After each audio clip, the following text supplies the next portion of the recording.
Bonjour à tous, bienvenue encore à notre très cher podcast. Aujourd'hui, nous allons aborder un thème encore plus simple, comment réaliser des économies de la manière la plus simple, avec des gestes simples. Aujourd'hui, j'ai fait du jardinage et ça m'a un peu ouvert l'esprit par rapport à ce thème en me disant, avec un petit jardin à la maison, il est plus facile de faire des économies, des petites économies. Même si pour moi, l'économie, c'est jamais petit. Alors, ce seront juste aujourd'hui des petites astuces utilisées pour faire des économies au sein de vos foyers, au sein de vos maisons, au sein de votre entreprise même.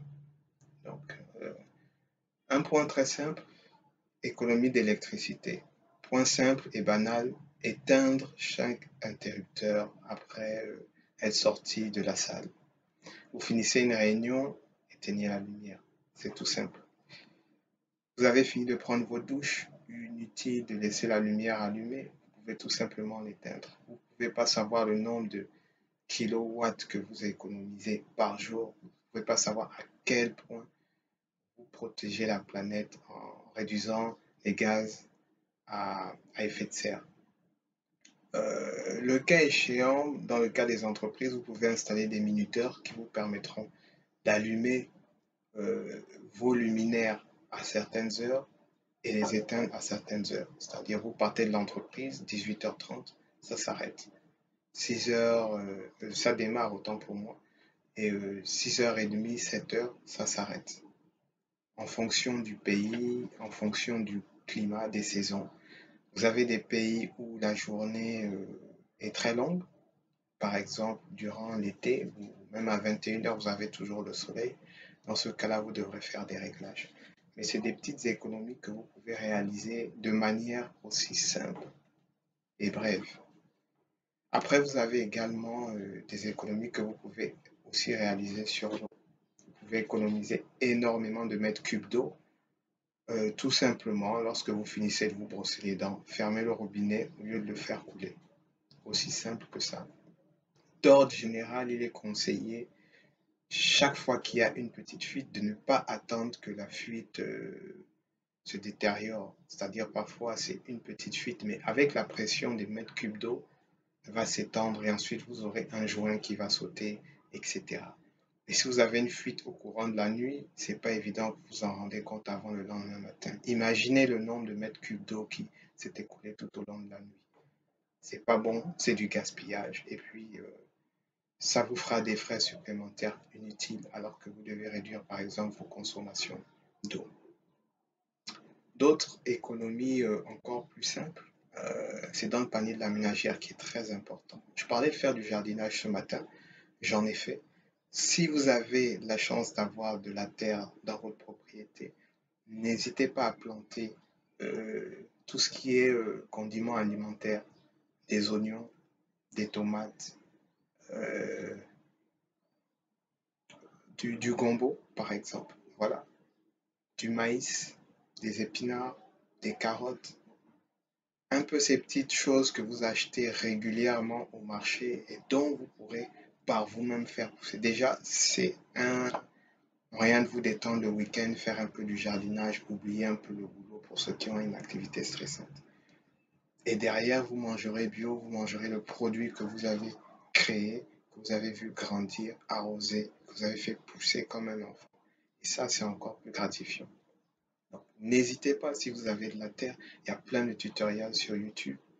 Il y a énormément dans les grandes surfaces des graines mises à disposition. Vous allez sur YouTube, comme je disais, vous regardez comment faire pousser des carottes, comment faire pousser de la tomate, etc. C'est très simple, c'est très facile à réaliser, c'est intéressant et ça vous permet de réaliser des économies parce que lors de la récolte, vous vous rendrez compte que si vous avez une surface assez intéressante, plusieurs personnes viendront même vous demander des fruits, des légumes, etc. Notamment les tomates, les oignons qu'on consomme énormément dans nos vies quotidiennes. Ça paraît être banal, mais c'est un atout. Ça vous permet de faire des économies. Ça vous permet d'avoir du plaisir dans ce que vous faites. Parce que comme je disais, le plus important dans tout ce que l'on fait, c'est de prendre du plaisir. Il ne faut pas que ce soit une contrainte. Il faut qu'il y ait du plaisir. Vous prendrez vos photos avant, après, et vous réaliserez que finalement, j'ai tout de même la main verte et c'est pas quelque chose de banal, quoi. Après, vous avez d'autres économies encore plus intéressantes qui seraient, par exemple, même le lavage de votre voiture. C'est très simple. Vous achetez un tuyau d'arrosage, vous achetez un pistolet adapté et vous pourrez laver votre voiture tranquillement à la maison sans avoir à aller dans une station-service. À condition, bien entendu, que vous ayez une bonne pression dans votre maison. Le cas échéant, il faudra peut-être investir sur le moyen terme en achetant soit un suppresseur pour augmenter la pression, soit un cachère également, toujours pour augmenter la pression. Ça, c'est des petits trucs très simples, mais qui vous permettent tout de même de réaliser des économies intéressantes dans votre vie quotidienne. Comme je le disais avant, le gaspillage d'eau, vous lavez, vous finissez de vous laver, fermez le robinet. Inutile de le faire couler pendant des heures. Les lumières, vous sortez d'une pièce à une autre, éteignez la lumière. Dans le cas des entreprises, vous pouvez décider tout simplement d'installer une horloge qui permet de contrôler un peu tout ça. Même au sein de vos domiciles, l'horloge peut être quelque chose d'intéressant. Si vous vous déplacez beaucoup, elle vous permettra, lorsque vous n'êtes pas là, lorsque vous êtes absent, d'automatiquement allumer les interrupteurs, par exemple, extérieurs. Pour des raisons de sécurité, ça permettra d'éclairer la zone et ainsi de faire, j'allais dire faire fuir, mais quand même effrayer plus ou moins les personnes qui auraient l'intention de pénétrer dans votre propriété en profitant des zones de pénombre. Donc, ça, c'est des petites économies encore plus simples. C'était juste des b.a.-ba, des petites bases, quelque chose que je voulais partager avec tout le monde.